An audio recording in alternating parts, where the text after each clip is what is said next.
هذا خضار لاحقين حب شيء قدام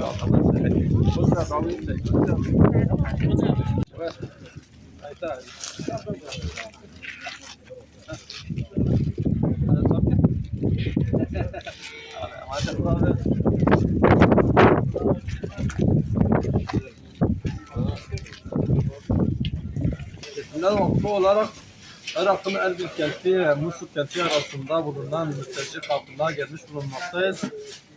Burada DAEŞ saldırılarından dolayı Musul'u terk etmek zorunda kalan halkın yaşamış olduğu çadır kenttir burası. Buradaki halk çok ihtiyaç sahibidirler. Bu soğuk havada çadırlarda yaşamak zorunda kalıyorlar. İki kente de uzaklık çok fazla olduğu için çadır kentlerde ayrılma durumları yoktur. Olmadıkları için herhangi bir gelirlere ihtiyaçları yok bu halkın.